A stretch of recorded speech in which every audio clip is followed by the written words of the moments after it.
François Bon, les carnets, je vous dis que, comme c'est tous les jours, il y a aussi des sous-séries, et dans ces sous-séries, il y a une espèce de vague projet qui est de retrouver, mais sur le temps, sur la durée, tout un tas de visages, de personnes qui ont été là pour moi à un moment, et puis bon, elles ne sont plus, alors que toi tu continues. Donc ce côté testamentaire aussi qui compte aussi. Et alors, le visage vient, tu te dis, tiens, je vais parler de lui. En l'occurrence, c'était ça, comme ça. Tiens, il faudrait que j'enregistre mon cousin Brock.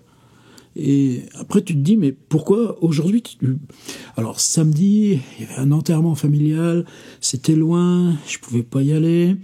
Et c'était lié aussi immédiatement à d'autres images d'enterrements familiaux, en particulier dans ce village en Vendée, d'Anvix, le village des grands-parents maternels, où sont enterrés mes grands-parents maternels. Et puis, non pas dans la dernière fois qu'il y était allé, mais la fois d'avant, cette promenée dans les tombes avec un oncle et un cousin germain de ma mère et mon oncle, et ces deux personnes ne sont plus. En plus, cet oncle-là était lié justement à tous ces autres décès. J'avais encore ces deux voix là qui me montraient les tombes, ils se le disaient l'un à l'autre, ils n'étaient jamais d'accord. Mais tu te rappelles pas? Mais si. Et tout d'un coup m'est revenu Brock. Alors c'était au retour de la Villa Médicis. Ça remonte à 1985. Donc j'ai publié mon deuxième livre, Limite, que je diffuse maintenant là sous ce titre. Le deuxième livre est toujours le plus difficile à écrire. Et où s'installer? Il y a eu quelques semaines à Paris, en particulier parce que c'est le moment où je commençais aussi à travailler grâce à Laura Adler et Alain Weinstein aux Nuits Magnétiques de France Culture. Il y a eu cette grande confiance, j'ai énormément appris avec ça. Je ne ferais pas de vidéo aujourd'hui, des choses comme ça, si il n'y avait pas eu cette expérience fondatrice. Et puis, s'installer à Paris, trouver une piole, il y a eu cette pulsion de se mettre à l'écart. Et l'écart, pour moi, c'était justement à Danvix, où vivait... donc j'ai vécu plusieurs mois là, en compagnie de ma grand-mère maternelle. C'est un très très beau souvenir. Tu me diras en quoi ça vous concerne, pourquoi je vous raconte ça, puis pourquoi plutôt vous écouteriez ces histoires-là. Et donc, là, tout d'un coup, après ces années de danse, là, les deux livres, le gros Beans, Paris-Rome, Marseille, tout ça, se retrouver là, en plein marais Poitevin, les vieilles conches, les rivières, la météo, les oiseaux, tout ça. Et quand même, c'était mon village natal. Alors j'avais des rituels, le contrat avec cette grand-mère Clémence, de dire je viens quelque temps là parce que je suis en train d'écrire un livre.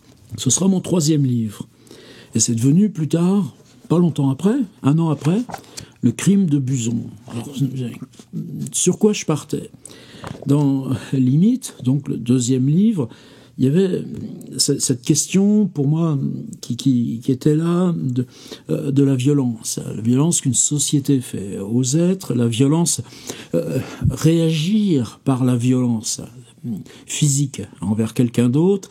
Et dans cette question-là qui émergeait de la violence, comment distinguer pour moi ce qui justement qui avait deux noms dans autrefois Heshma dans la vieille mythologie mésopotamienne, iranienne, par là-bas, c'est-à-dire la colère qui te prend, mais que tu exerces parce que tu te dépossèdes de toi-même, ou bien en amont, cette violence que tu accomplis parce que tu as été dépossédé en amont de ta raison. Et ces deux formes-là, comment les opposer? Alors, est-ce que je me posais une autre forme que celle du monologue intérieur? Tout, limite, c'est écrit dans le monologue intérieur.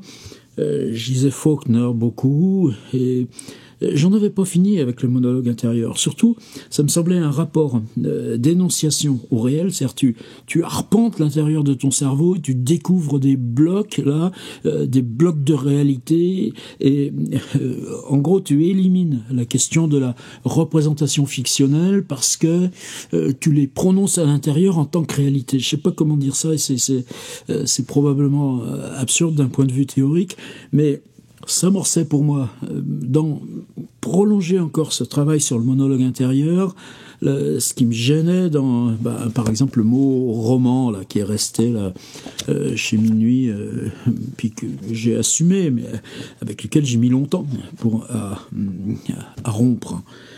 Donc j'avais ces deux figures là, et qui seraient dans un monologue intérieur, avec ces deux figures particulières, enfin deux archétypes de violence. Et j'avais pas plus que ça. Or, moi j'étais là, revenu là, sous les ciels natals, la présence de l'océan, ce rapport aussi à une société de nécessité. On entendait encore parler de vieux Poitevin, c'était il y a 40 ans. Et globalement, cette idée de retour au pays, pas ici, pas sur le lieu où j'écrivais, à 40 bandes plus loin, là où on vivait dans l'enfance. Et c'est à peine si j'y suis allé, je crois que j'y ai traversé en voiture une fois, mais je travaillais sur, là encore, l'écho en moi de ce paysage où un peu plus tard j'irai vivre. Mais oui, bon, c'est pareil, pas vous embêter avec ces trucs-là. Et puis, dans ce village, tous les matins, j'allais chercher le pain, j'achetais le journal, on était encore dans les temps du journal que tu achetais, puis que tu lisais. Ah ouais, disons, ça remonte ça aussi. Et puis, petit à petit, donc c'est la grand-mère qui dit, tiens, j'ai vu ce bonhomme en vélo, là, c'est le cousin Brock. Alors, j'ai jamais su exactement pourquoi, comment on était cousins. Enfin bon, c'était le cousin Brock, et puis on commençait à discuter. Je suis le petit-fils à la mère Biro. Et puis, on commence à discuter comme ça, et lui, il commence à me raconter. Je suis un scientifique, disait-il.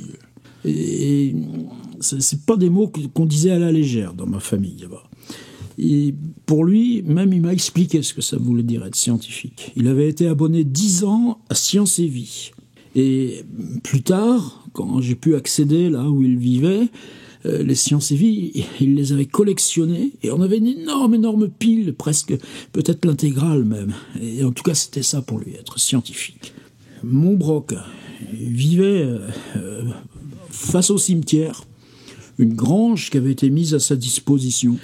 Et même en reparcourant le bouquin, j'ai retrouvé petits détails, par exemple comme c'était une grange, donc ça fermait complètement, mais c'était un genre de séchoir, donc tu avais des petites lucarnes, mais pas de fenêtres. Et ces lucarnes, lui, pour les courants d'air, il avait mis des vitres, mais les vitres, en fait, c'était des vieux bouts de verre là qui ramassaient, et donc il les entassait là dans ces espèces de lucarnes pour que ça fasse à peu près fermeture. Et quand tu rentrais dans la grange, tu avais des montagnes, des empilements géants de livres et de papier. Et quand je dis empilement géant, c'est bien plus haut que soi-même. Et alors évidemment, moi je faisais pas de photos à l'époque, je sais même pas s'il m'aurait opposé. S'il m'aurait autorisé, j'aurais probablement moi-même jamais proposé. Ça m'aurait semblé indiscret, mais bon, t'avais ces empilements. Puis là, t'avais des poules. Alors, je pense qu'il bouffait les œufs de ces poules. Est-ce qu'il y avait l'eau? Non, il y avait pas d'eau. Donc il traversait, il allait dans le cimetière, justement. Et dans le cimetière, il y a toujours un robinet municipal là, pour les gens remplir les arrosoirs, arroser les fleurs. Donc lui, tous les matins, il allait avec un seau au cimetière. Puis bon, j'ai pas le détail, mais enfin, ses ablutions, il les faisait dans son seau, avec l'eau du cimetière. Et là, il y avait des piles, c'est beaucoup de journaux. Évidemment, tu récupérais les journaux, il n'y a pas de recyclage de toute façon à l'époque. C'était des décharges à ciel ouvert. Donc, chaque ville avait son petit coin de décharge. Et lui, en vélo, il allait là, jusqu'à à Coulon, Maizet, Vix, 6 km, à Benet, au Mazo, tu faisais 6 km, 8 km, alors c'est rien que pour aller là, dans la décharge. Je suppose qu'il ne devait pas être le seul. Qu'est-ce qu'il récupérait? Ben lui, sa spécialité. Alors évidemment, chaque fois que tu voyais un journal, une revue, un magazine, ça, il le ramenait dans un cajot à légumes sur le porte-bagages de son vélo. Et donc, dans la grange, tu montais, tu parlais cuisine, tu fais des revues de cuisine, mais t'en avais des piles, des kilomètres, qui te racontaient des trucs que toi, tu mangerais jamais, puisque un bout de pain, 3 oignons, comme dans Don Quichotte, un œuf de tes poules, et si ce jour-là, il y a un œuf de tes poules, ou bien ce que les gens probablement lui donnaient quelques légumes, quelques trucs comme ça. Tu faisais chauffer une soupe et puis voilà. Quand tu vis comme ça, est-ce que tu as des gros besoins de manger? Il était très maigre de toute façon. Ouais, ce côté Quichotte, mais c'est l'autre spécialité. Donc alors, évidemment, il y avait un savoir encyclopédique qui venait là. Des livres. Les livres, c'était tout ce qu'il avait trouvé là. Alors t'imagines bien, dans des pays comme ça, les livres qu'on met dans les décharges. Mais sa spécialité, c'était les petites boîtes de médicaments et les petites notices de médicaments qu'on trouvait dans ces boîtes. Tu sais, ces petites notices que tu regardes, c'est imprimé tout petit, et puis tu as toujours les effets indésirables. Alors, lui, il ramassait ça. Il t'en avait toujours.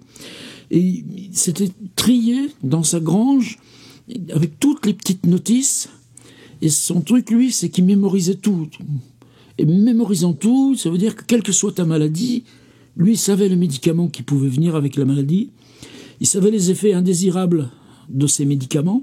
Et si toi, tu percevais un effet indésirable de quelque chose, évidemment, il savait identifier quel médicament ou quelle maladie pouvait provoquer ça. Puisque ça, c'était son savoir. Alors, je me souviens d'autre chose, Brock. Alors, on parlait...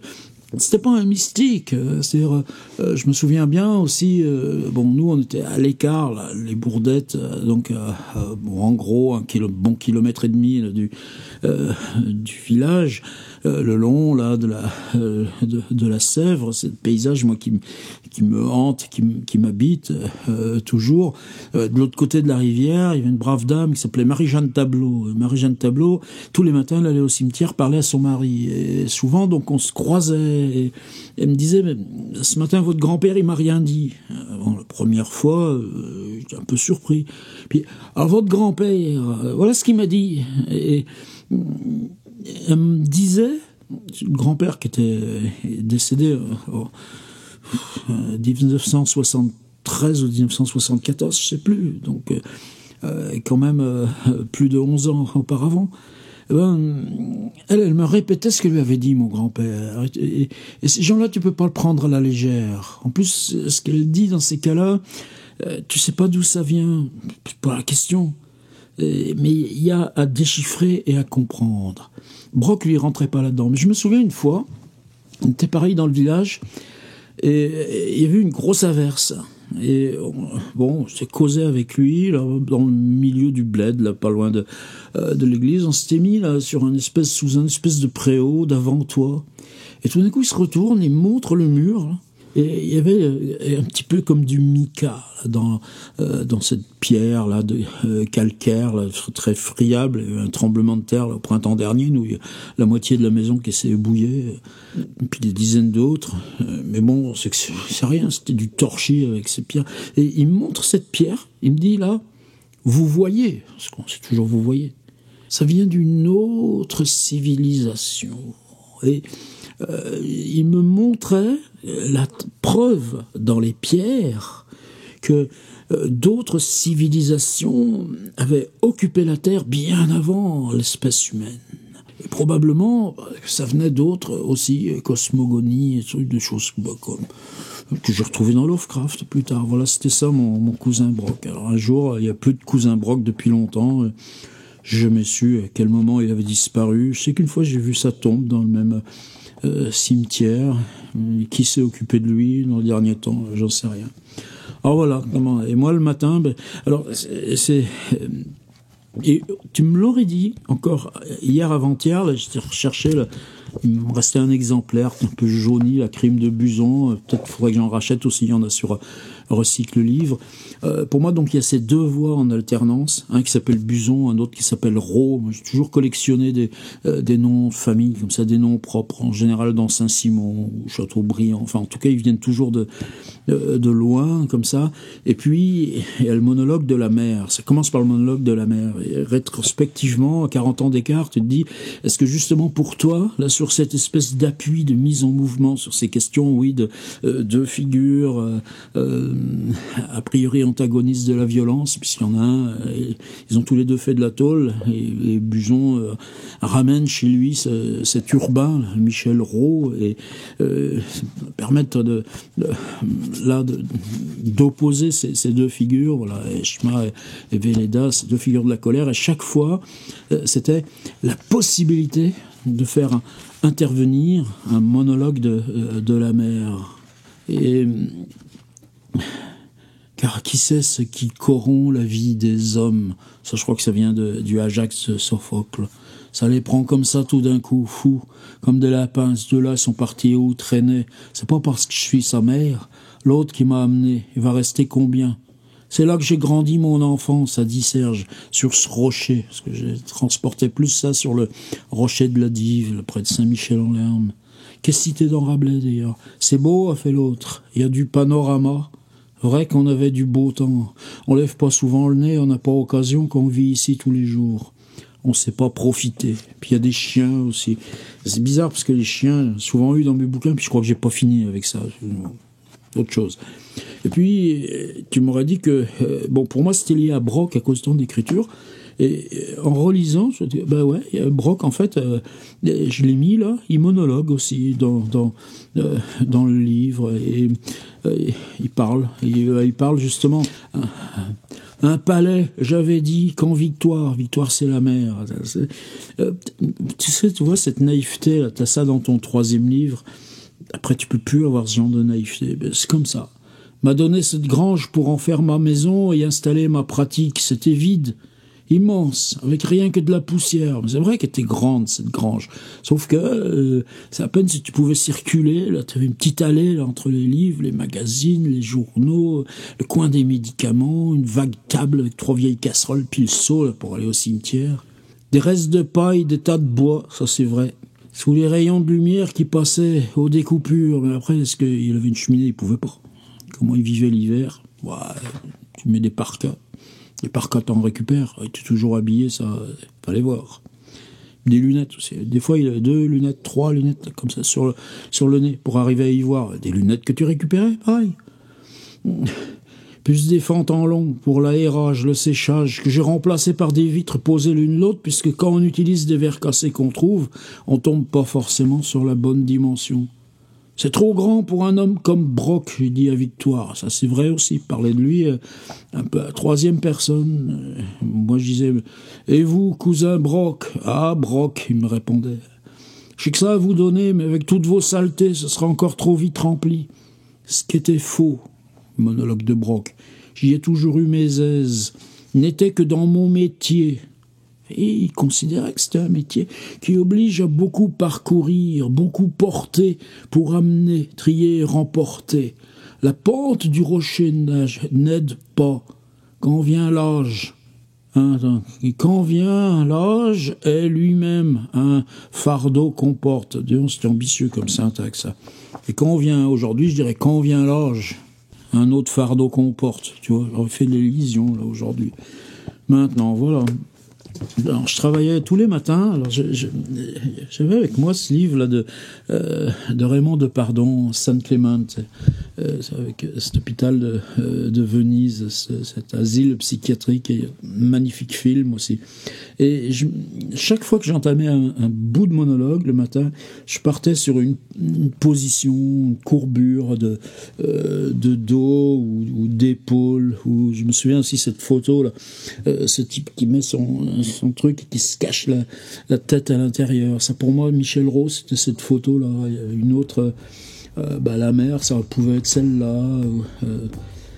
C'est un livre, et tu vois, ce livre, il m'a jamais quitté. Tu vois, cette façon, lui, là, de s'appuyer au mur dans un couloir. Tu prends ça et tu sais comment la personne parle, quoi. Et ce livre, pour moi, est lié à ce bouquin. Toujours. Et puis je l'ai toujours eu avec moi. Puis finalement, j'ai toujours la même admiration. Buson, c'était celui-ci, un gars qui tourne le dos et de pardon le photographie tournant le dos. Voilà, c'est mon cousin Brock. J'en sais pas plus que ça, rien du tout. Mais ce que je sais, tu vois, c'est pas une enquête, c'est pas un truc comme ça. C'est que ces moments qu'on a eu ensemble, 40 ans, je le porte là. Je sais pas, parce qu'il retenait de tout ça. J'avais eu le droit d'entrer dans sa grange quand je passais dans le coin. Si je l'avais pas vu dans le village, ben, je savais bien s'il était en vélo parti ou s'il avait son vélo devant sa grange. Je rentrais. Ça va, petit cousin Brock? Bah, de quoi qu'on ait fait, c'est tout.